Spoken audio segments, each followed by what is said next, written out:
The following is an unofficial Fazbear Fright, written and narrated by yours truly. I do not intend it to fit in with the Fazbear Frights' overarching narrative, nor to be canonical with the game's established storyline. Instead, consider the alternate universe espoused by the books. Ultimately, this is an experiment, an honest attempt to introduce fresh blood to the literary side of Five Nights at Freddy's. Without further ado, enjoy my unofficial Fazbear Fright, Denature of Things.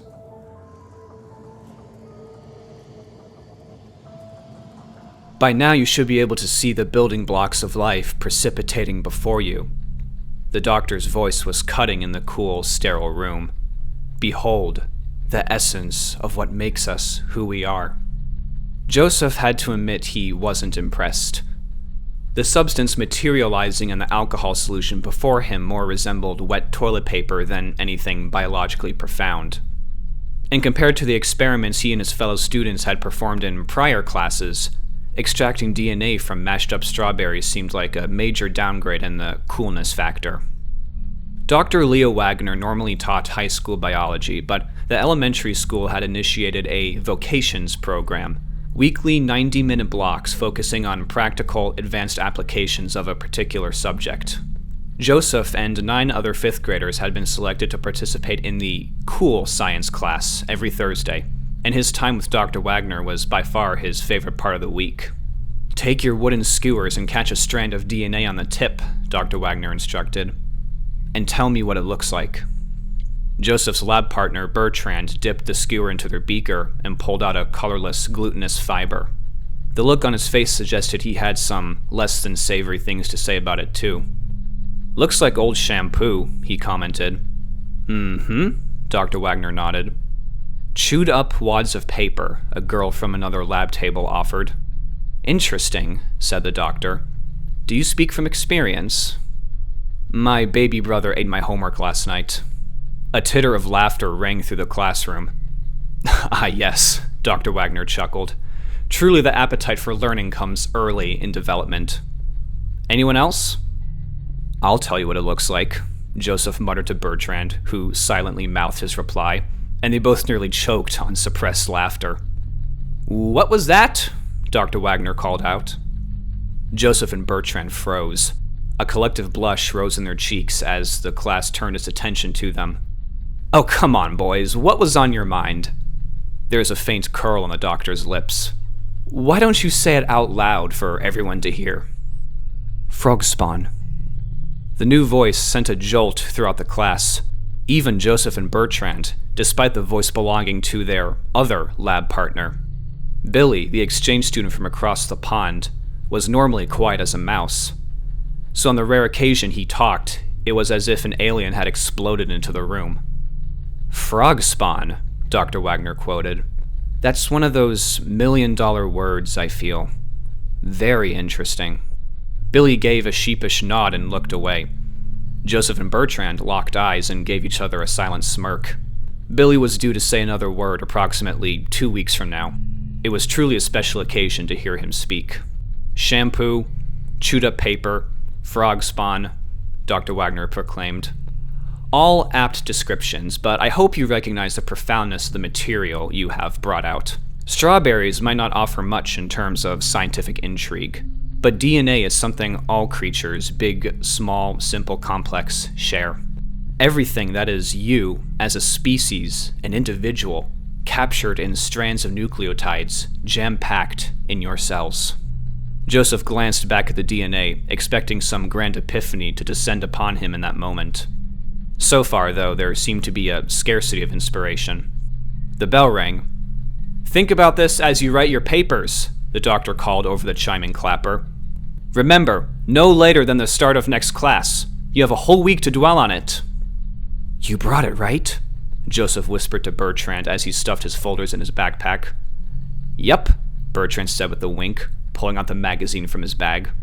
"Hurry, let's get this crap cleaned up," Joseph replied, dumping the beaker's contents in the sink and running it under the faucet. Billy gathered up the soiled gauze in plastic bags and trashed them. Bertrand, meanwhile, flipped through the magazine and found the article he was looking for. "All right, let's go, come on," said Joseph, striding up to Dr. Wagner's desk. But he stopped himself with a groan. Lumpy had gotten there first. Technically, his real name was Douglas Shaw, but everyone called him Lumpy.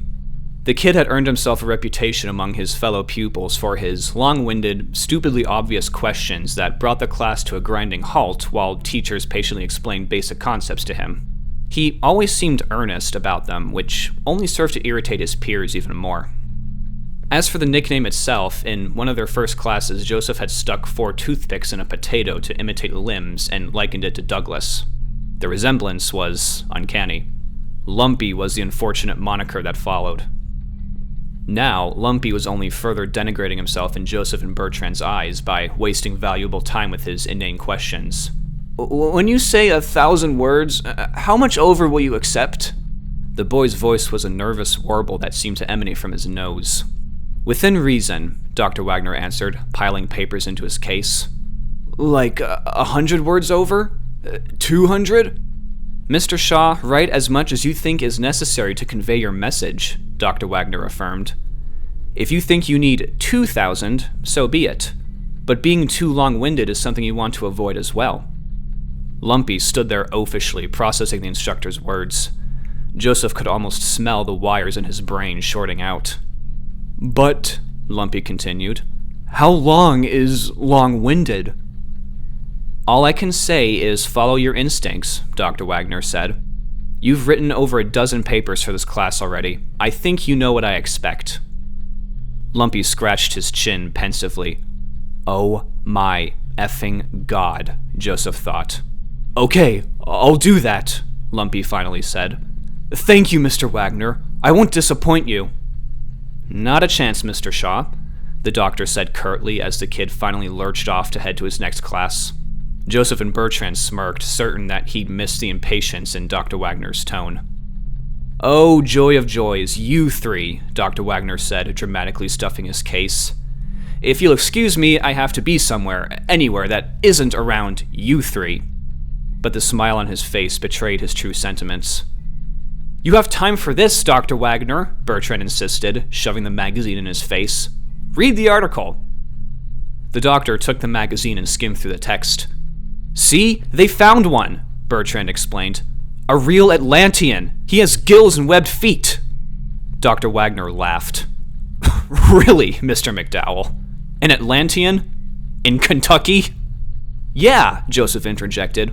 "Look at the picture. The guy's got flippers." "I'm looking at it, Mr. Kane," he assured. "And I'll tell you what else I see. A Habsburg jaw. That, with the webbing between the fingers, telltale signs of inbreeding." "Inbreeding?" Joseph and Bertrand said in unison. "Ugh!" Now, let's be polite," said Dr. Wagner, handing the magazine back to Bertrand.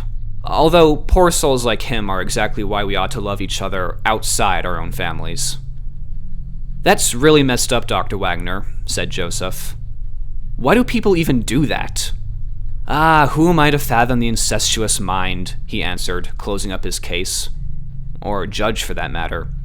"But," he added, "speaking of things that are supposed to have webbed feet, do you want to see something cool?" "Yeah!" the 2 shouted.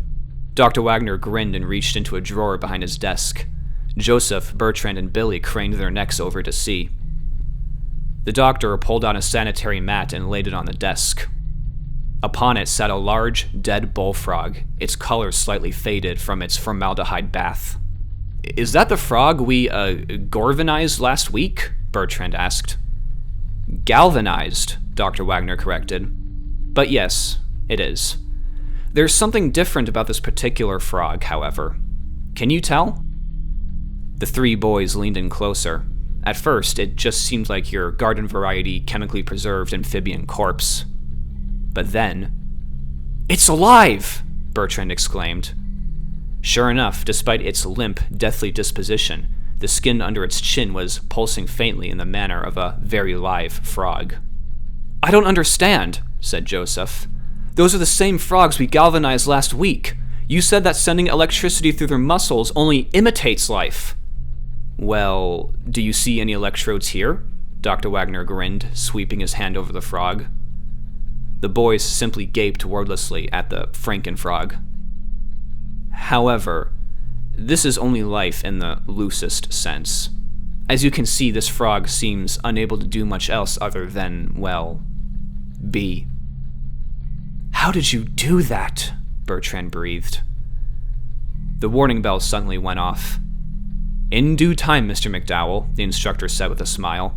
"But you all need to go now. I'd hate to be the one responsible for your write-ups." And with that, Joseph, Bertrand, and Billy scrambled out of the room, but not before giving the mounted display skeleton by the door a customary high five. They spent the rest of the school day chattering animatedly about the frankenfrog and how exactly the amazing Dr. Leah Wagner had done it. After school, the boys walked home together before going their separate ways at an intersection in their neighborhood. As always, Billy waved goodbye to them silently before slouching off home, or rather, to the house of the family that was sponsoring him. "Looking forward to the day we have a conversation with him," Joseph muttered as he disappeared around a corner. "If he's quiet, that must mean he's a genius," Bertrand said sagely. "In other words, don't be mean to him, 'cause we might end up working for him when we're grown-ups." Joseph laughed, and they trudged off towards his house. The mid-May sunshine was pleasantly warm, not yet the scorch of high summer, but they were still thankful to get inside where there was shade. "Think we should get started on Wagner's paper tonight?" Bertrand asked as they settled at the kitchen table with a snack. "Nah, dude," said Joseph through a mouthful of watermelon. "That's what weekends are for." "Or the night before in your case," Bertrand commented. "Oh, shut up, I have important things to do," Joseph quipped. Bertrand grinned. "But I think we're all missing the important question." He screwed up his face into a dweebish complexion. "Exactly how many words over 1,000? They cracked up. Joseph had to stop himself from spewing melon juice over the tabletop. "Oh my god," he snickered. "Dude, I swear." He looked around to ensure they were alone. "Fuck, Lumpy." "Dude!" Bertrand gasped, but a millisecond later he was back to laughing along with Joseph. "You are so going to HE double toothpicks." "We are men of science," Joseph declared with a pompous timbre. "We don't believe in HE double toothpicks." "What is with you today?" Bertrand smiled. "Cursing and blasphemy? Did you drink too much of that alcohol solution?" "Sorry, it's just that Lumpy always gets to me," Joseph said with a shrug. "You understand, right?" "Yep." They ate their watermelon for a few minutes more. "But seriously," Joseph finally said, "how did he do it?" "There had to be some kind of trick," Bertrand postulated. "Remember the time Wagner pranked us with the fake blood?" "That was like Halloween stuff," said Joseph. "But I don't see why he would prank us with something like this. He seemed like he was trying to keep it a secret, and that he wanted to try again." "Life in the lifeless," said Bertrand. "That's exactly what he said about galvanism. Those old-timey scientists thought they could bring things back to life with electricity. He probably hid a battery underneath it or something." "I don't know," Joseph commented. "I mean, I don't normally gossip, but did you hear what happened to he and his wife last year?" "No, what happened?" Bertrand leaned in closer, his eyes attentive. "I don't know if this is true or not," Joseph murmured. "I heard my mom talking about it with Miss Tyler. Apparently, they had a baby last year and it was stillborn." Bertrand's brow furrowed. "It means it was born dead," Joseph clarified. "Oh." Bertrand leaned back as if guilty for showing such curiosity. "Sheesh." "I'm just saying," Joseph said, choosing his words carefully. "I don't want to speak poorly of our teacher, but it's understandable why he'd be obsessed with, putting life in the lifeless." A cold, uncomfortable silence followed. The rest of the watermelon sat untouched. The front door opened and Mrs. Kane walked in. Joseph and Bertrand headed over immediately to greet her. The morbid conversation was forgotten. By the time next Thursday rolled around, the energy throughout the school was manic and buzzing. One more full week and it would be summer vacation, the end of 5th grade and the hallowed big jump to middle school. Both Joseph and Bertrand agreed, however, that the only part they'd miss about 5th grade was Dr. Wagner's vocation. Billy, who still tagged along with them outside of class, had nodded assent. "At least there's always high school with him," Joseph commented as they headed towards the classroom. "If he's still here by then," Bertrand said ominously. The three entered the room and gave the model skeleton another passing high five. This time, however, the boys noticed a huge stack of boxes next to it, almost as tall as the display. "What's in the boxes, Dr. Wagner?" Bertrand asked as he procured his completed paper and set it on the instructor's desk. "In due time," Dr. Wagner replied with a wink. "Always in due time," Joseph rued, setting his own paper on the desk. His handwriting was scrawled and rushed. True to Bertrand's joke, he had vomited it out the night before. "Well, another week, another foray into the wilds of science," Dr. Wagner announced as the class of 10 settled in. "Before we begin today, it pains me to tell you all that this class will be the last one with me." "What?" Bertrand blurted. "Like, no class next week?" "No class next week," Dr. Wagner confirmed. Or ever, for that matter. A shudder rippled throughout the room. Joseph locked eyes with Bertrand. "Holy crap, you were right," he mouthed. "I mentioned forays into the wilds of science just a moment ago," the doctor elaborated. "As much as I've enjoyed teaching my high school classes, and especially each and every one of you smart, talented young people, a greater opportunity has called, and true to my pioneering spirit, I must answer it." "So, we'll never see you again?" Joseph asked. "Well, I don't know about never," Dr. Wagner shrugged. "Never think in absolutes. That's one of the first things I taught you. But we can talk after class if you wish." "So," the doctor put his hands together, "in lieu of an experiment, today's lesson will be of the more instructional variety." Joseph and Bertrand looked at each other again, their hearts dropping as one. Not only was the coolest teacher they'd ever known leaving forever, but their very last class together would be a lecture? Joseph wondered if they really were in H.E. Double Toothpicks. Dr. Wagner dimmed the lights and turned on the projector. "I'd like to introduce you to the studies of one Duncan McDougall." Even though the lecture, which detailed early experiments on the weight of a human soul and metaphysical evidence of its existence, was interesting, none of that mattered compared to the bombshell dropped in Joseph and Bertrand's laps. Even Billy looked more sordid than normal, the shadows giving his round, pale face a grave, ghastly complexion. Throughout the lesson, Joseph only had one thought on his mind: get to Wagner before Lumpy. "And I'll leave you all with this, a reminder, actually," the doctor concluded. "Never, ever think in absolutes. Imagine what we know now compared to what we did 50 years ago. And then imagine 50 years down the line. That is the essence of science. That, friends, is the essence of the soul." The bell rang and the lights flared to life. Joseph immediately sprung out of his seat, practically sprinting to the front of the room. But his backpack snagged on the corner of the lab table and he nearly fell over. He blocked off Bertrand and Billy as he tugged desperately, trying to free it. Finally calming down, he swung the strap off the corner and nearly fell over again from the momentum, but he scrambled to his feet and rushed forward. "No!" he hissed. Lumpy had beat them. "Mr. Wagner, will we get our strawberry papers back?" he asked. "Dr. Wagner," he corrected, "and I'll have them delivered to you in your regular science classes tomorrow." "Because I was just wondering, Lumpy rambled, "about the detergent and the salt. Like, I know what each thing did, but I was just wondering if, the brand of detergent or the type of salt really mattered. Like, does it have to be iodized salt? And my mom uses off-brand detergent. Is there like a special chemical in certain brands that helps or hinders it?" "Get out of our way," Joseph mouthed at Lumpy's back. But silent words fell on nobody's ears, and Lumpy kept talking. Dr. Wagner's face was polite yet stony. A solid minute had passed, and Lumpy was asking about nucleobases when Joseph finally couldn't hold back. "Douglas," he said sharply. "We want to talk to Dr. Wagner too."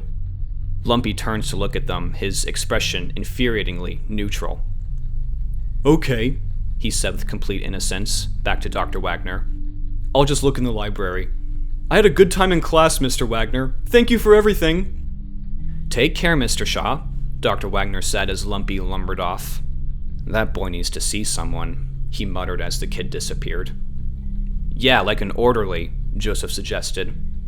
"Or a vet," said Bertrand. "But seriously, sir," Joseph said, "you're leaving?" "I know it's difficult," the doctor lamented.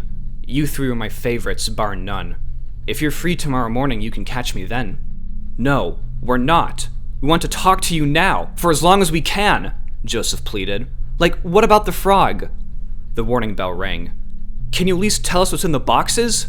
Bertrand demanded, pointing. "In due time," said Dr. Wagner. "Now go, get to your classes." "Not in due time," Joseph shouted. "Now!" "Young man, do not get short with me," Dr. Wagner said sternly. "Now go." Joseph and Bertrand stammered silently like beached fish. But eventually they unglued themselves and rushed out of the classroom, Billy glumly following behind. "Crap!" Joseph seethed as they melded into the hallway. "I can't believe that!" "Well, we can't be late again," Bertrand said. "I'm one more tardy away from detention, dude. He has a point." "Fine," Joseph said bitterly, rolling his eyes. "But I think we can agree on one thing," Bertrand offered. "Yeah? What's that?" He looked around to make sure no one could hear. "You're absolutely right. Fuck Lumpy." They met up after school and scoured the building, but it took 15 minutes for a department head to inform them that Dr. Wagner had left right after the day's final classes.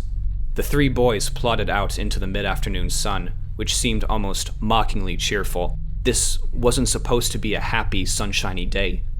Their teacher, mentor, hero, was about to be gone from their lives. "Dude, I am so pissed," Joseph said savagely. Behind them, Billy simply nodded. "Why would he do that?" Bertrand wondered out loud. "Show us the frankenfrog in those boxes and then leave before telling us?" "Not fair," a small voice behind them agreed. Joseph and Bertrand wheeled around. Billy was making eye contact with them, an indignant spark in his eyes. "Totally not fair," said Joseph. "Hey," Bertrand said, throwing out his arm to stop them. "Look." Up the street from them, Lumpy was walking obliviously by himself, presumably back home. The three boys stared daggers at him, willing them to pierce his stupid fat head. "He ruined it for us," Joseph hissed. Bertrand glanced around. No adults. Outside school hours. The realization set in like a dark stain. With a little more spring in their step, they marched up to Lumpy, their footsteps like the herald of an angry mob. "Hey, Lumpy!" Joseph called.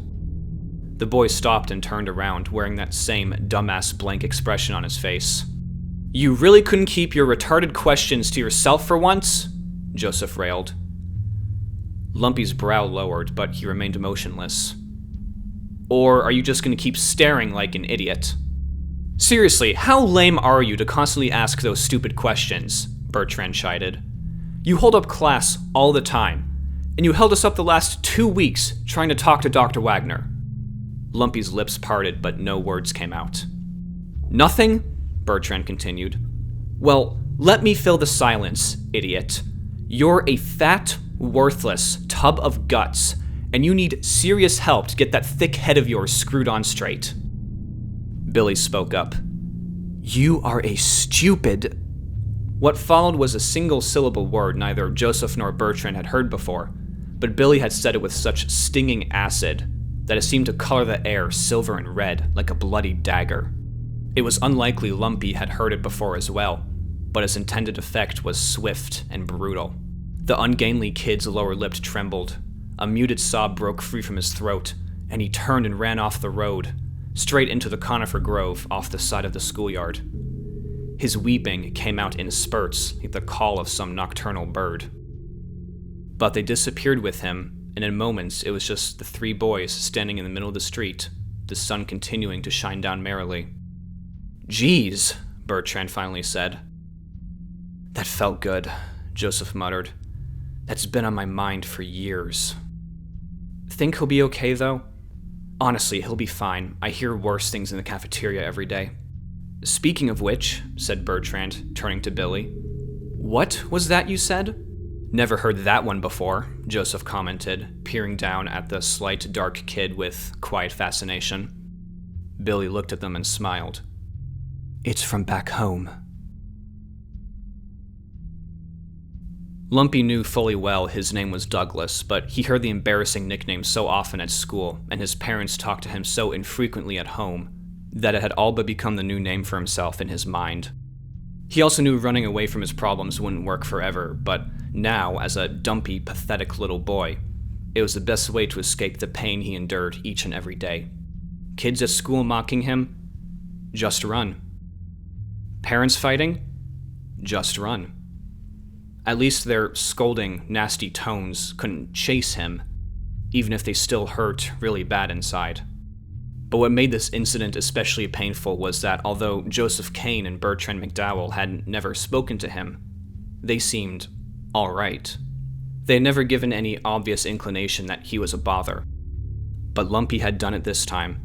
He had finally gotten on the nerves of every single one of his classmates. Even the exchange student, Billy, who had only been with them for a semester, it had been too much for him as well. Lumpy privately hoped that he could just keep walking through the forest and disappear into the piney depths forever.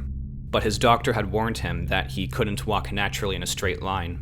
A few minutes later, Lumpy found himself at the tree line overlooking the soccer fields behind the school. He gave a great, shuddering sigh. It seemed every miserable road in his life would lead back to the school. Thankfully, the fields were empty, so Lumpy could walk through them and cut his way through the school back to the road. At least the three boys would be long gone by then. With the fields behind him, he entered the building through a side door and headed down a hallway. His sneakers echoed eerily down the cold tile. The lockers on each side of him seemed to watch and judge him. He seemed alone, but he didn't care. The glass front doors ahead in the distance glowed yellowish from the sun. He made for them with purpose. Mr. Shaw? Out of a side door emerged Dr. Wagner. He gazed at Lumpy, his head slightly cocked to the side. The man generally towered over his students, and he was built like a beanstalk. Lumpy felt strangely diminished in his presence, despite his own girth. Oh, hello, Mr. Wagner, said Lumpy politely. I'd forgotten some papers to grade in another room. What are you still doing here? The doctor asked.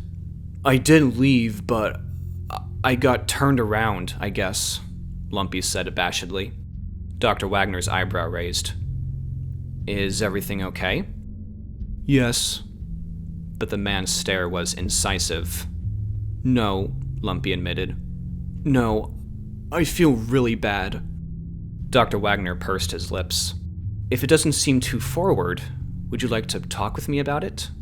Lumpy looked at him with admiration. He was the only teacher who ever truly seemed engaged with his thoughts and questions, and his patience was saint-like. Yes, I would love to talk with you. All right, let's step into class. Dr. Wagner swept his arm and led Lumpy back down the hall to their classroom.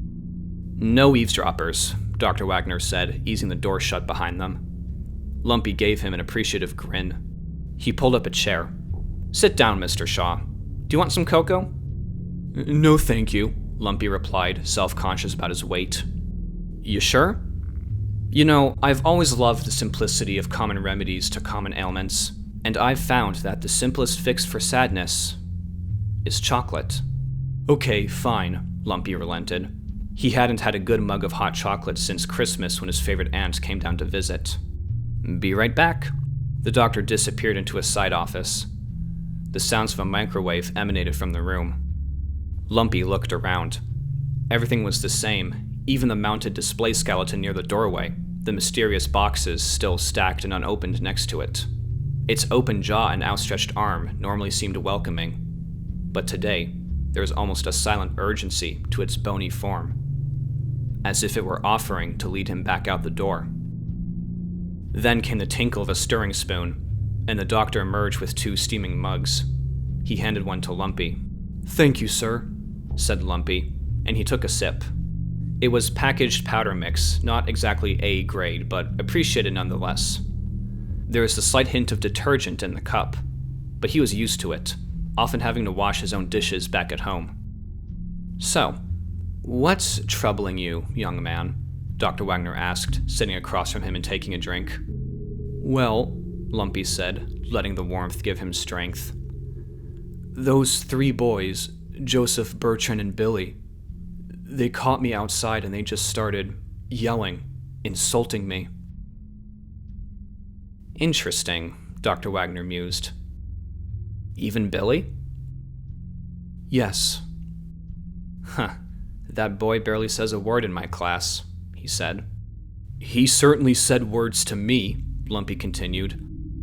"Really mean words. I'm so tired of the meanness. Why can't people just be kind?" Dr. Wagner pondered. "Is it like this at home?" "Yes, it is," said Lumpy, his hand trembling. He took another bracing drink. "My dad is always out at work and he's very tired when he comes home, and he's always grouchy because of that. And Mom, she doesn't do anything. She just pretends I'm not there. I don't have any brothers or sisters to talk to. No one cares.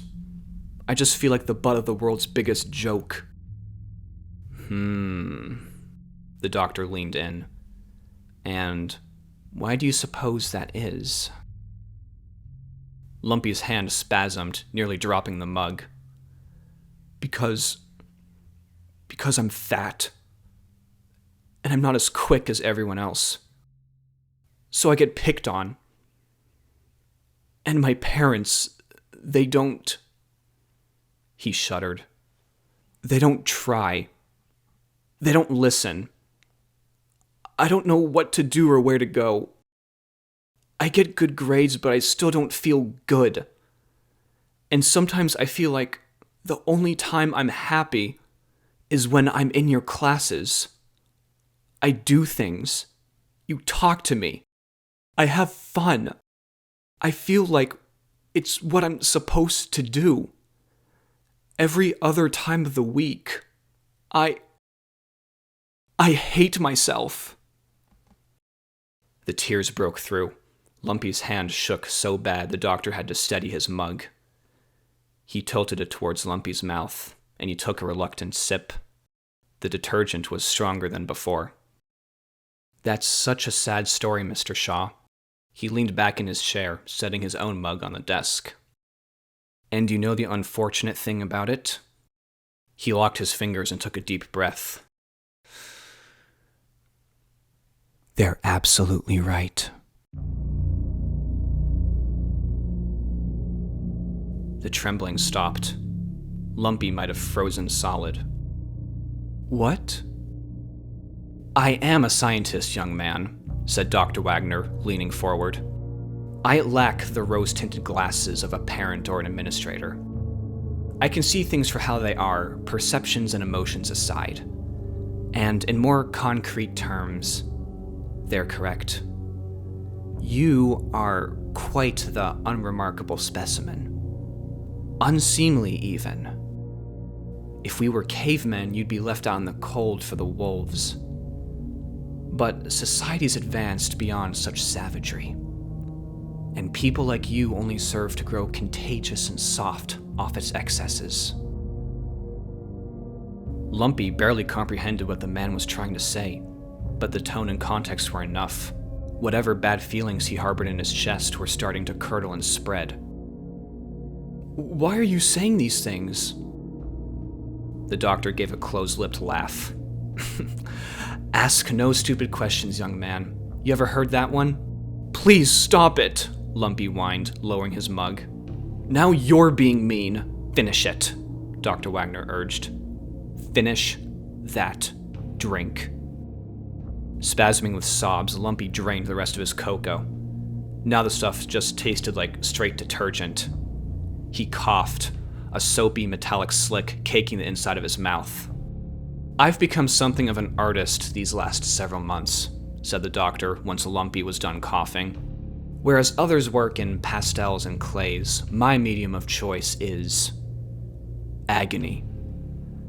With so much of it running rampant through our lives every single day, How could you not notice and capture it? Especially when it's so deliciously embodied in a worthless schoolboy like yourself. Stop it! Lumpy cried, tears streaming down his cheeks. He wiped his face, snot sticking to his knuckles. But as he pulled his hand back, he saw to his confusion and horror, his tears were glowing.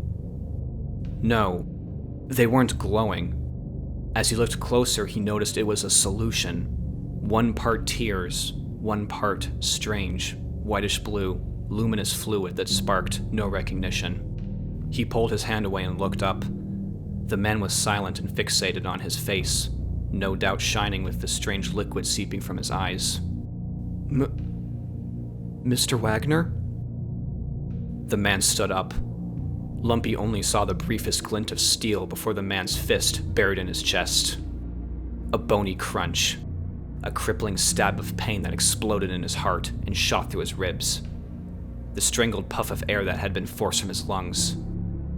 The mug finally dropped from his grasp.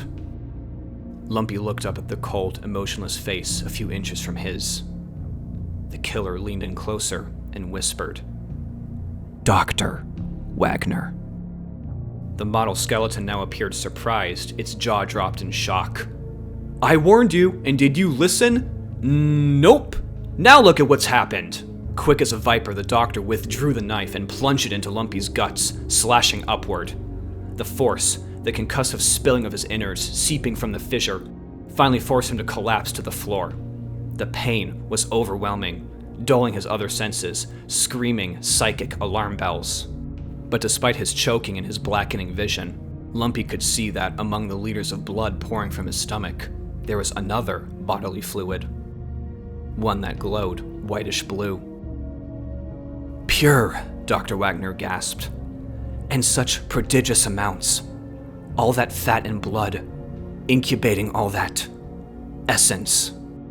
Taking care not to step in anything wet, Dr. Wagner reached down and scooped up beakers full of the strange glowing liquid. "Glad to know I've perfected the catalyst," he said, as Lumpy's hearing faded to the rhythm of his dying heart. "Just know this, young man. Your agony was good for something." Those sardonic words settled in the last remaining pockets of Lumpy's mind. But they, too, eventually vanished. Initially, everything seemed normal the next morning, but the closer Joseph, Bertrand, and Billy got to the school, the more they realized the more than usual number of carpooling vehicles. Upon closer inspection, they saw that the extra cars were black with white centers, like giant sideways ice cream sandwiches. Only by walking past them did they see the badges and stars printed on their doors. "Oh no," Joseph whispered.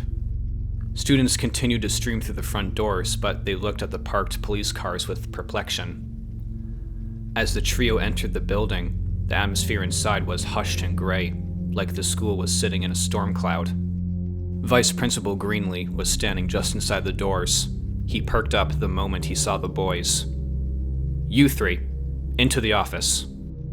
Joseph mouthed another curse. Bertrand's eyes went wide like a deer. Billy seemed to shrink further into his black sweater, but they obediently followed the man into the principal's office. Principal Phillips sat behind her desk, flanked by 2 fully uniformed police officers. "Sit down, boys," she said. "You're not in trouble. We just want to talk." That's likely, Joseph thought. Nevertheless, the boys sat on a sofa across from her. Principal Phillips alone was normally intimidating, but with the 2 cops to either side, she resembled some dark, futuristic empress. "We know you share a few classes with Douglas Shaw," the principal said, "specifically Dr. Wagner's vocation. Douglas disappeared sometime yesterday afternoon. Eyewitnesses said they saw him walk out, and the only other ones who left close to that time were you 3. She shifted in her seat, her voice calm yet heavy. "Would you happen to know where he went off to?" The boys looked at each other. Bertrand held a death grip on the pleather armrest, leaving deep contours. Joseph's hands wrung against his will. Only Billy seemed cool as a cucumber, staring back at the woman like a dog at attention. "Tell the truth," Principal Phillips goaded. Only the truth will help this along. We saw him, Joseph admitted. We talked to him. What did you talk about? The principal asked. We were teasing, said Joseph. And we upset him, and he ran into the woods. The two officers shifted. One procured a notepad and began scribbling. The woods behind the school? The principal clarified. Yes. How bad was this teasing to make him run off? She asked accusingly. It was really bad, Bertrand muttered. We were being mean to him. As in bullying him? She pressed. No, Billy said. That word has a lot of weight behind it. We were not bullying. Principal Phillips stared at Billy as if he had just suddenly appeared on the sofa. None of you hit him at all? No, absolutely not, said Joseph. Didn't even touch him? No, Bertrand asserted. So he gets made fun of by you three and he runs off into the woods behind the school, Principal Phillips said loudly for the officers' benefit. And you haven't seen him since. All three shook their heads. Very well, she said, leaning back. If this happened on the property during hours, I hope you understand you three would be in very deep trouble. She pursed her lips. But we won't know for sure until he's found. In the meantime, that'll be all. Now get to your classes. They milled silently out of the room and dispersed through the hallway to their respective rooms. Despite the interrogation happening behind closed doors with no other witnesses, rumors of the boys' apparent involvement in Lumpy's disappearance spread like a rash. All throughout the day, they were met with whispered allegations, judgmental looks, and the occasional cruel joke. Hey, Mr. Zodiac, a particularly malicious jock whispered to Joseph after lunch. When you slit his belly open, what did you do with all that lard? Check McDowell's locker, maybe his head's in there, was the worst one Bertrand heard. Not even Billy was safe. For the first time, students started taking notice of the quiet, shadowy kid who skirted along the edges of the hallways to avoid attention on his way to classes. There goes the little crypt keeper, someone hissed. Gonna go violate Lumpy's corpse? Never in their years as students had they wanted a Friday to end as quickly as this one.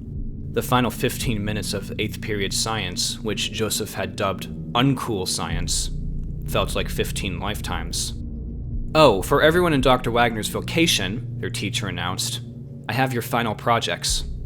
They lined up to gather their papers on strawberry DNA extraction. Joseph had scored a 91, Bertrand a 94, Billy a 100. There was one left over, another 100 by the looks of it. But the teacher stuffed that paper into her drawer. You three, she said, stopping them in their tracks. These are also for you. She handed out 3 sealed envelopes, their names inscribed with fancy ink. The boys gathered back at their desks with collective rising apprehension. The handwriting was familiar. The bell rang and students surged out of the classroom to enjoy their weekends, but the trio lagged in the hallway, opening their envelopes as one. My 3 star students. Upon reflection, I have realized that not only was our last encounter unceremonious, but also unfair to the 3 brightest and most passionate minds I ever had the pleasure of instructing in any class of mine. I very much enjoyed our post-lesson talks, even the weird tabloids you would show me, alleging proof of aliens or some other fantastical creature. Scientific is not the word I'd use to describe them, but it's a hallmark of a great scientist to have a healthy imagination. If you value my instruction as much as I presume you did, with written permission from a parent or guardian, I would like to offer you 3 specifically a chance to meet with me in the first weeks of summer vacation for a series of exclusive practical lessons. I know it sounds like extra school, but trust me when I say all your questions will be answered, especially regarding the strangeness you might have seen in the last few weeks. The things I would like to show you are, frankly, mind-boggling, and would be the envy of even the world's greatest scientific minds. And you would know them immediately, nothing more in due time. Please let your current science teacher know your answer as soon as possible. She'll know where to find me. Warmest regards, Dr. Leo Wagner. The boys looked at each other. For the first time all day, A smile grew on their faces. "Well," Joseph said, "he was right. Never think in absolutes." "You want extra school?" Mrs. Kane said later that afternoon, looking at the letter with a bemused expression. "It's not extra school," Joseph asserted. "It's private lessons with a scientist outside a school setting. Stuff they don't teach you in class." "And you trust this Dr. Wagner?" she asked. "With my life," Joseph said precociously. Truth be told, he had only said that because he had heard it on one of his mom's TV shows. But it had sounded good, so he kept it. "This is the sort of stuff I'll look back on one day when I finally discover the cure for cancer." His mom shrugged with a smile. "All right," she said, signing the letter. "I'm just worried, though. I heard about that boy who disappeared around the school yesterday. What if he was abducted or, heaven forbid, killed?" Joseph swallowed, but he retained a straight face. "Like I said, I trust Dr. Wagner with my life." The final week of school was an absolute chore of misery for Joseph, Bertrand, and Billy, but all three had gotten permission from their parents, or sponsors in Billy's case, for extra school over summer break. It was the only thing keeping them positive amid the whispers and taunts, and the looming shadow of Lumpy's absence, which had garnered 0 breaks in the case. Police still searched the woods behind the school, but with the forest extending to a vast state park beyond, Lumpy could have theoretically been anywhere. The trio was slow to follow the flood of jubilant students out the door on the final day of the school year. "I do feel bad," Joseph said lowly. "We drove him into those woods." "I know," Bertrand concurred. "But seriously, if he fell into a ravine or something like that, that wasn't our fault. We've been in those woods countless times. We know how easy it is to sprain an ankle or something in there." "True," said Joseph. "Billy, what do you think?" "We're not personally responsible for him," the boy said quietly. Joseph and Bertrand looked at each other. It was surprisingly easy to buy into Billy's cold logic. They shrugged. "Fair enough," said Joseph. On the first Monday of summer vacation, while other kids were going to the movies or the park or the skating rink, Joseph, Bertrand, and Billy were walking back to school for private lessons. Only one police car remained parked outside, its driver nowhere to be seen. The front doors were open, but no one was there to greet them. Dr. Wagner had apparently unlocked the doors and opted to wait. As the boys traversed the long hallway and entered the classroom, it became apparent that things would be irredeemably weird. The model display skeleton, once positioned at the door like a sepulchral bellhop, now stood behind Dr. Wagner's desk with a myriad of cosmetic changes. Its joints were now fully articulated, fitted with tiny metal collars. Fine wires trailed from the collars, coursing up the skeleton's limb bones and spine like a diagram of the nervous system, affixed to what looked like a miniature car battery wedged inside its ribcage. Its skull had been given a facial. Plastic jaundiced eyes sat in its sockets, wires running from them like optic nerves down its neck. And in its open mouth was a small speaker and a fleshy tongue. But the roboticized skeleton wasn't the weirdest part. Near the far wall sat what looked like a giant terrarium upon a thick metal base. A display screen on the base read 2720.57 grams. Within the terrarium was a white domestic rabbit, sitting in the corner, its nose twitching rapidly. 15 men on a dead man's chest, the skeleton suddenly sang, giving a massive lurch, its skeletal limbs swinging like a martial artist. The boys jumped and shouted, caught in a fearful rapture. Yo ho ho and a bottle of rum. Its voice was a scratchy, artificially echoing rasp. Drink and the devil had done for the rest. I see you've met Captain Jolly Roger, Dr. Wagner said, emerging from the side room behind the desk. The skeleton's eyes swiveled stiffly around, jaw clacking and arms moving. You've probably guessed the contents of those boxes you saw last time. But can you guess where they came from? The boys were silent, still locked on the skeleton pirate. You ever been to Disney World? Dr. Wagner asked. I want to go so bad, Bertrand moaned. The doctor smiled. I know a nice fellow down there who sent me some leftover animatronic parts from their new Pirates of the Caribbean ride. I fitted them to our friend here. Now he's Captain Jolly Roger. Yo ho ho and a bottle of rum, Captain Jolly Roger sang. That's wicked cool, said Bertrand, awestruck. Super cool, Joseph agreed. But what does it have to do with, well, anything we learned in the vocation? In due time. Kidding, said Dr. Wagner as Joseph gave a twitch. But really, you'll find out tomorrow. Today's lesson is going to be an expansion of the last lecture I gave. Do you remember? Some Dougal guy or whatever said the weight of a soul was 21 grams, Bertrand recalled. Duncan McDougal claims to prove the weight of a human soul was 21 grams, Dr. Wagner explained. He pointed over to the rabbit. So, doing simple math, with the weight of a 150-pound human test subject, what do you expect the weight of a 6-pound rabbit's soul would be? A rabbit's soul? Excuse me? Joseph thought. But he perished the thought and dove straight into a series of mental calculations. About 0.8 grams, Joseph answered after 30 seconds. Pretty much on the money, the doctor affirmed. So, logically, if all the matter inside our hopping friend's airtight tank were to be preserved, upon its death, would you expect the weight to drop nearly a full gram? The boys looked at the rabbit still snuffling in its corner.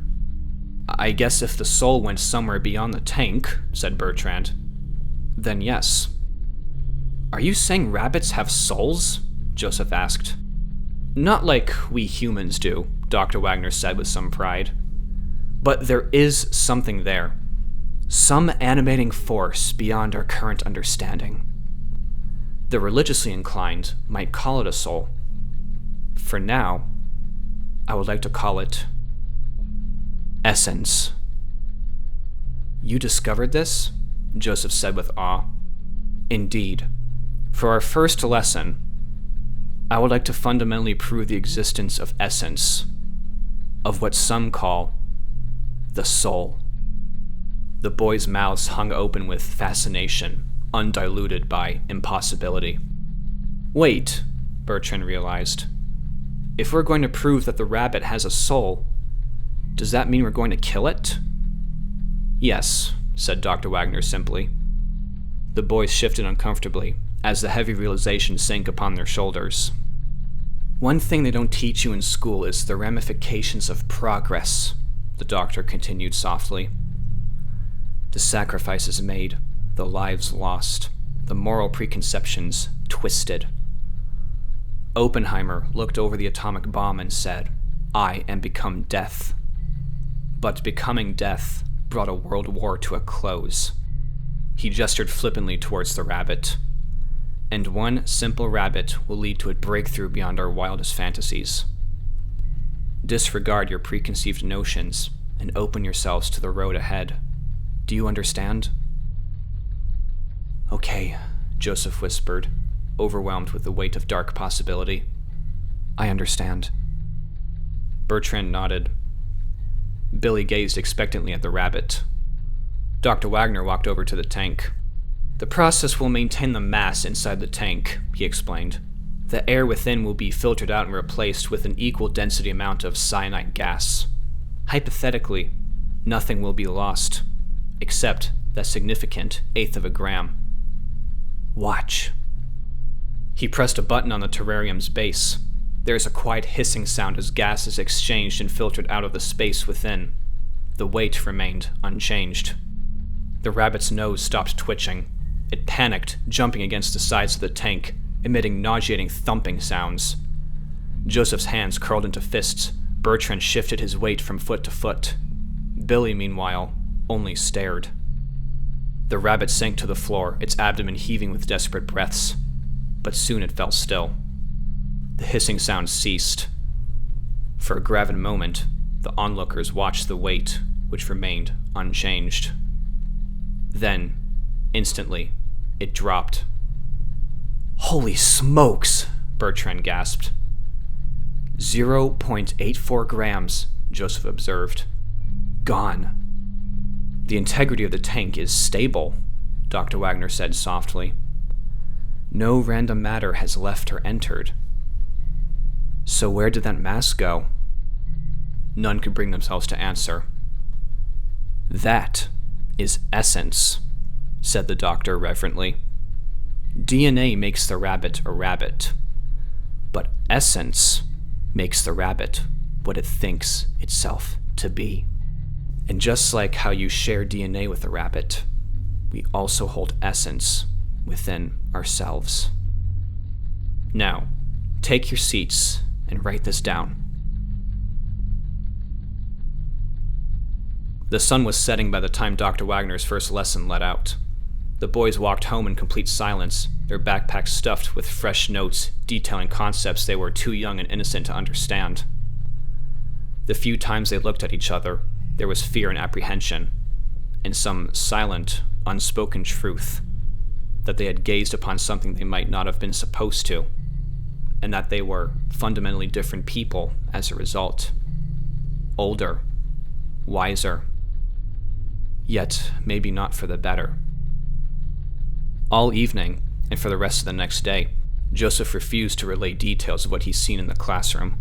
He still didn't understand the gravity of the concepts he'd learned, but somehow he recognized that his mother and father definitely would not. The boys met up on schedule for day 2 of Dr. Wagner's lessons. The feeling of walking through the front entrance and back to the old classroom seemed similar to defendants walking up to the podium to testify. Yet morbid curiosity won out. Dr. Wagner was there behind the desk, hands clasped expectantly. Captain Jolly Roger stood next to him, motionless and caught in a ridiculous pose, as if someone had stopped him mid-performance. Sprawled on the desk like a sack of meat was a familiar white rabbit. "Good afternoon, boys," he smiled shadily. "Please, gather around." They obeyed, peering up at him with a mixture of intrigue and caution. Dr. Wagner gestured towards the dead rabbit and the animatronic skeleton. "Strange company I keep, isn't it? And you, young man, asked me what any of this has to do with the lessons you learned in the vocation," he said, nodding to Joseph. "Well, the time has come to reveal another secret. Everything I taught you in the vocation has led up to this. The frogs, the strawberries, and especially the weight of the soul. Yesterday, you learned about the existence of essence. Today, you will learn the tangibility of essence and how to use it." "What?" Joseph mouthed. "I always knew the presence of a soul was a reality," said the doctor. "But as of the beginning of this year, I learned how to make it tangible. Our emotions are so strong, so innately tied to our beings, that intense upheavals can bring the soul forward, much like how the blood rushes to our faces. And I found that the best agitator for such an abstract conjuring is one emotion in particular." A sick grin cracked his face. "Agony." The boys all knew the word, but never had such a familiar one induced such a chill. "Not an emotion, per se," he continued, "but rather a state of being. Pain, sorrow, misery, regret, all boiling together in one cocktail of despair. Strong enough to rattle the soul and force it to come forward. Do you remember the DNA extraction liquid I had you make?" Dish soap, alcohol, salt," Bertrand recalled. "Precisely," said Dr. Wagner. "And after months of perfecting, I developed a variant of that solution that would allow a user to extract a soul." "What?" Joseph said, out loud this time. "Induce agony to agitate the soul," Dr. Wagner explained. "Administer the solution to make it tangible. And when the reaction is complete..." He procured a syringe from his desk drawer. Within the glass vial swirled a milky, whitish-blue substance. That... Joseph was at a loss for words. That's a soul? Bertrand finished. Essence, Dr. Wagner corrected. This syringe holds the essence of a person who passed away in very intense agony. He may be gone now, but his essence lives on in my grasp. He held it out for them to look at. This is why I negotiated these private lessons. My colleagues in academia would dismiss my studies. They are too bureaucratic, too stuck in their narrow-minded ways to recognize true progress when they see it. I need young, bright minds to carry on my work, unburdened by the pretensions of the world. You three are so intelligent, so laden with potential. A horrible swooping feeling suddenly overturned Joseph's stomach. Whose essence is that, Dr. Wagner? One simple rabbit, he said cryptically, for a breakthrough beyond our wildest fantasies. He then stuck the rabbit's corpse with the syringe and pressed down on the plunger. For a quiet moment, nothing happened. Then its nostrils began to twitch. "Oh my God!" Bertrand exclaimed. "Whoa," Billy breathed. "That's what you did to the frog?" Joseph asked. "Precisely," Dr. Wagner smiled. "Unlike Luigi Galvani, I have truly put life in the lifeless." The rabbit's ears perked up. It gave a half-hearted lurch. It looked pitiful and broken, rump in the air, and head flat on the tabletop. But much like the bullfrog, non-human animals appear not to accept essence transplants too well, he said with a sigh. Which brings us to our friend Captain Jolly Roger. Noticed anything different about him? Joseph and Bertrand, paralyzed in a stupor, could not bring themselves to look at the inert skeleton. Billy piped up. "The battery's disconnected." Sure enough, on closer inspection, none of the wires were plugged into the battery nestled behind the skeleton's ribs. No source of power, no source of life. Dr. Wagner strode over to the skeleton with a fresh syringe. Or so we presume. He drove the needle up into its ribcage with a jarring, stabbing motion. Joseph and Bertrand jolted, as if they themselves had been stabbed. Captain Jolly Roger creaked and whirred to life. His head snapped in all directions like a curious raven. His eyes surveyed every living thing in the room. He raised an arm, finger pointing. Aye, look at the warm bodies. I'll have their guts for garters and their faces sewn into knapsacks. Not very family-friendly, Dr. Wagner said with a sneer. The boys had retreated, gathering behind Billy, huddled like baby penguins in a blizzard. As you can see, machinations accept essence so much better. Maybe there's potential there. But think of the real potential, boys, he said, his spectacled eyes going wide. Eternal life. Vitality and healing from even the most grievous wounds. One dosage of essence will save your life or extend it. I just have to perfect the formulas. Agony. Solution. Essence. You're insane, Joseph stammered. Shut your traps, you little whelps, the captain growled. Said the church to Copernicus, Dr. Wagner lamented, shaking his head. You'll come around. I had my misgivings too, at first. But once I broke the seal of what shouldn't be done, what couldn't be done, was soon to follow. Dr. Wagner suddenly looked morose. The falling shadows outside rendered his face a ghostly golden glow. Our daughter, laid out before us, not living long enough to see the light outside the womb. In our most vulnerable moments, I asked my wife if she would give her life to potentially give our daughter life. She said yes. Joseph and Bertrand edged for the door, nearly glued down from the sheer obscenity. But the captain clattered his teeth menacingly at the two, and they stopped. Mr. Wagner waits not for time and tide, the skeleton growled. Dr. Wagner, some unfocused, emotionless part of Joseph's brain involuntarily corrected. Then it hit him. but before he could open his mouth... "Douglas!" Bertrand exclaimed. You killed him! And that's..." He pointed shakily at the empty syringe in the doctor's grasp. "You sick monster!" "Here there be monsters, laddie," the captain rasped, chattering at the joints. "I can't believe you!" Joseph cried. Douglas, I'm so sorry! I know you're still in there! Please listen to us!" "This creature will not respond to any past name," said Dr. Wagner, shaking his head. "Whatever remains of that boy is confused, spread thin." "Lumpy!" Bertrand shouted. The skeleton froze. Once more, it appeared ludicrous, stuck in a pose that otherwise might have been silly. But its pinprick pupils seemed to flicker, to pulse with the beat of a hellish heart. It gave a choked, demonic moan.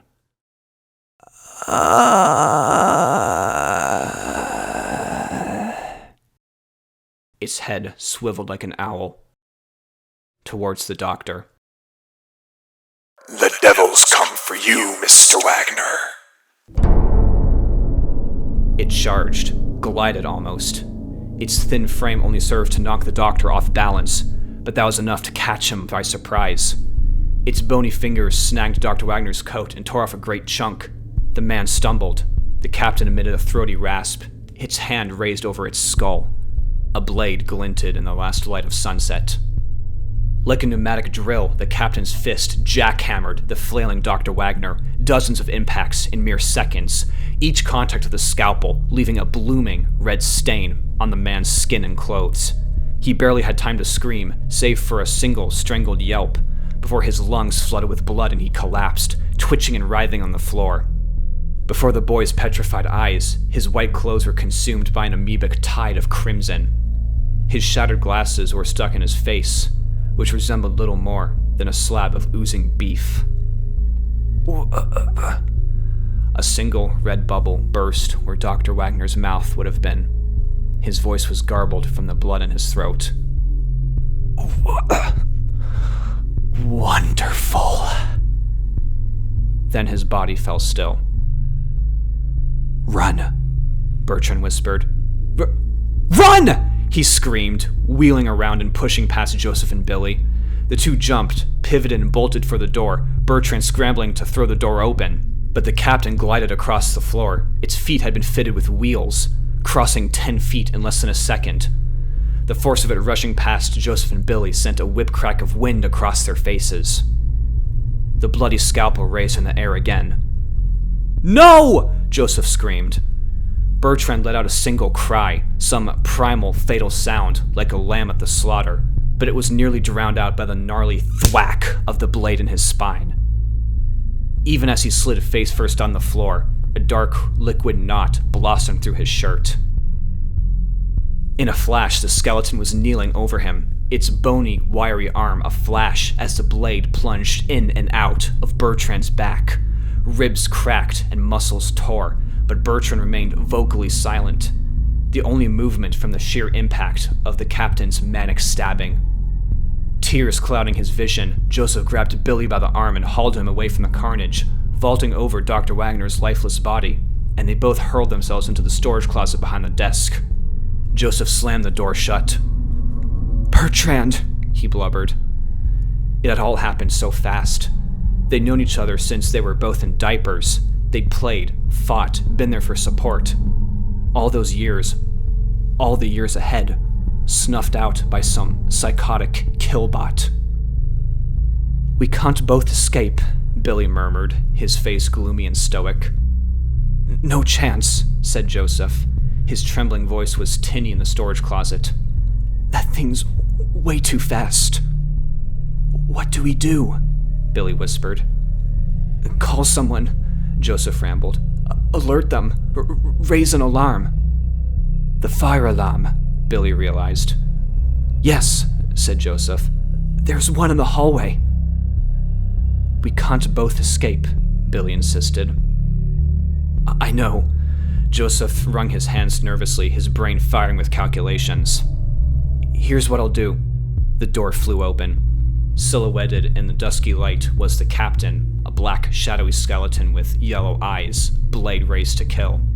Cut them all down! Joseph screamed, springing forward and colliding with the captain's kneecaps. Unsteady and light, the killbot flailed its wiry arms and tumbled backwards, crashing into desks and chairs. Fighting tears and the syrupy despair in his limbs, Joseph broke for the door, his mind's eye blotted out the lifeless thing.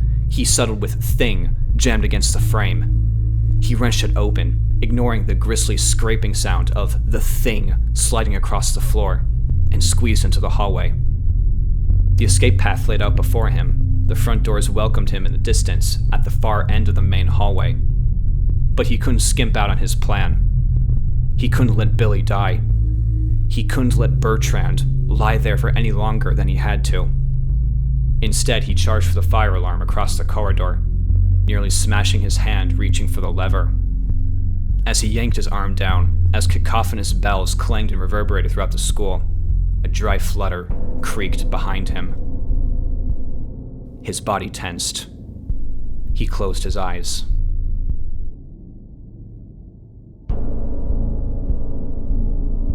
Help is coming, Billy thought, sneaking further and further back into the storage closet. They'll come stop the captain and they'll come and save me. But he could barely hear his own thoughts over the blaring fire alarm. Miraculously, Joseph had made it that far. The series of dull staccato thumps that followed told him what must have happened next.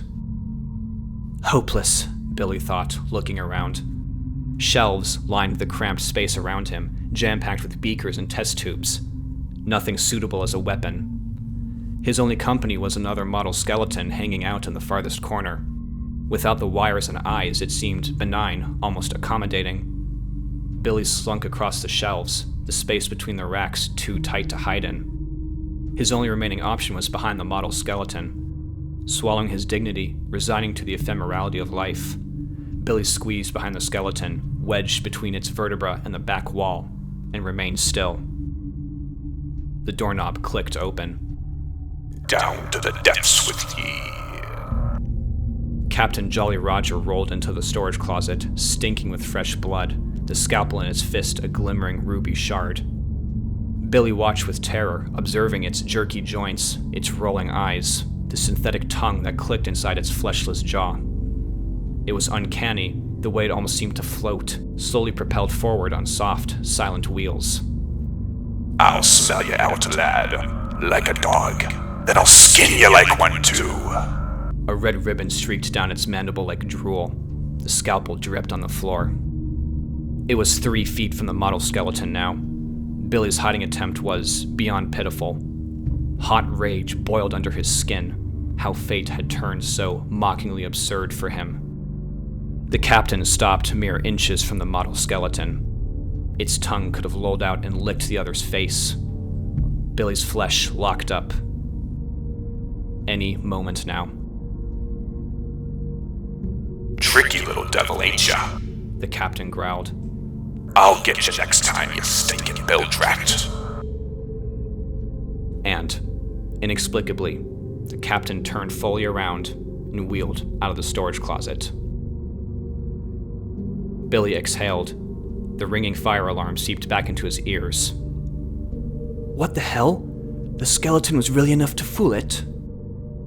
Several minutes passed before he eased his way out of the storage closet and looked around. Captain Jolly Roger was gone. Yet underneath the bells he could hear a mass of approaching footsteps. The relief nearly floored him. Help had finally arrived. He was the only one left to tell the tale.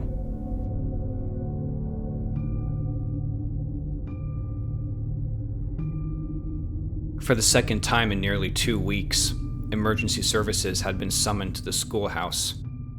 A cavalry of firefighters pulled up and, upon seeing no one gathered outside, stormed the building expecting a smoky shroud and a wall of heat. But what they found instead compelled them to clear the scene and call for appropriate backup. The squadron of police officers mobilized, hoping they could encase the perimeter and block the killer in. But apart from 3 dead bodies, bearing unmistakable signs of stab wounds, All they'd found was a slight, shadowy boy hiding in one of the science classrooms. The next round of calls went out to parents and administrators. Outside the school, the boy was seated inside an ambulance, a trauma blanket over his shoulders, as he waited for his sponsors to arrive. A corpulent, friendly-faced officer was consoling him, asking benign questions to ease him into a less anxious state. But it was apparent after a few minutes that anxious was the last thing this boy was. On the contrary, he was sober and calm despite the tragedy, in a way that rivaled even the most jaded old men the officer had known. "All right, son," he said in a soft tone. "If you're ready, I'd like you to tell us what happened." Billy looked to the ground, and in a flash, the story exploded in his mind, the pieces scattering and coming back together in a cold, elaborate yarn. Dr. Leo Wagner had lured the three boys into the schoolhouse with promises of extra credit for his biology vocation, and when they tried to resist his advances, he came at them with a knife, killing Bertrand and Joseph in that order, before losing his mind and turning himself into a human pincushion, drowning in a grisly spring of his own blood. But not before admitting to the kidnapping and murder of Douglas Shaw, the student who had been missing for nearly 2 weeks. They'd believe that. A bereaved single man alone with 3 vulnerable young boys said more than enough. No one needed to know about Dr. Wagner's discoveries. Agony, Essence, the Frankenfrog, the zombie rabbit, or Captain Jolly Roger, wherever that monstrosity had gone off to. They would be his alone, his secrets to carry forward and pillage in his later life. Only he would discover the key to the hidden spirituality of this world. Joseph and Bertrand, they had been good companions, but they were gone now. Only he would learn to live forever.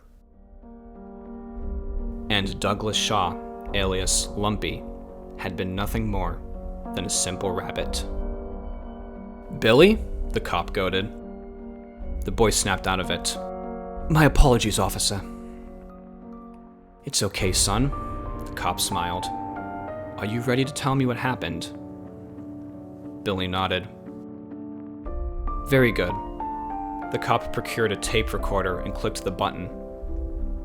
"All right, young man. First, could I get your full name for the record?" The boy glanced up at the police officer and smiled right back.